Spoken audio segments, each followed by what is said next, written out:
Ferry service বন্ধ হয়ে গিয়েছে আর এই ফেরি সার্ভিস বন্ধ থাকায় আটকে পড়েন দুই সদ্যজাতর দুই মা। রেমাল ঘূর্ণিঝড়ের আশঙ্কায় বন্ধ হিঙ্গলগঞ্জের কালিন্দী নদীর ফেরি সার্ভিস। বসিরহাট হাসপাতাল থেকে আজই ছুটি পান দুই সদ্যজাতের দুই মা।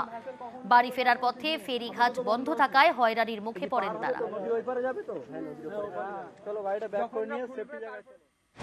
ইতিমধ্যেই রেমালের প্রভাব পড়তে শুরু করেছে সন্দেশখালী হিঙ্গলগঞ্জ সহ বিস্তীর্ণ এলাকায় এবং সঙ্গে ঝোড়ো হাওয়া বৃষ্টি তো হচ্ছেই, তার মধ্যেই কিন্তু প্রশাসন একেবারে এই যে লেবুখালী থেকে দুলদুলি যে ফেরি সার্ভিস রয়েছে সেখানে কিন্তু প্রায় 11টা থেকে বন্ধ রাখা হয়েছে প্রাকৃতিক দুর্যোগের জন্য।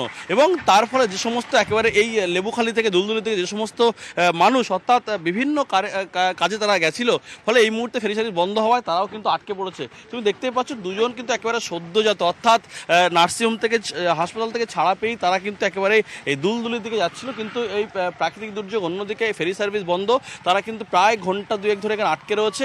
এবং ইতিমধ্যেই কিন্তু প্রশাসনের কর্তারা এসে বলছেন যে এখানে থাকা যাবে না, অর্থাৎ এখান থেকে কোনো ফ্লাড সেন্টার তাদেরকে নিয়ে যাওয়া হবে। কতক্ষণ আটকে রয়েছেন এখানে? 1 ঘন্টার মতো আটকে আছে এখানে। হ্যাঁ, কি বলছে? বলছে এখন ভেসাল দেওয়া হবে না, পরে দুর্যোগের কারণে।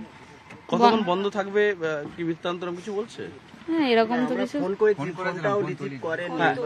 আপনি কতক্ষণ একই সঙ্গে এসছি, একসাথে আটকে আছি।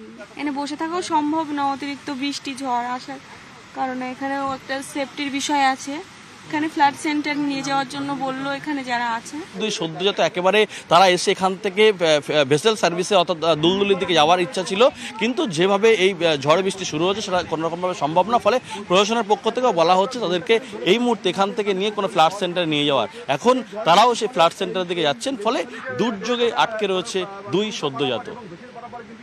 হিঙ্গলগঞ্জ থেকে সোমানের সঙ্গে জিয়াউল আলম, নিউজ 18 বাংলা।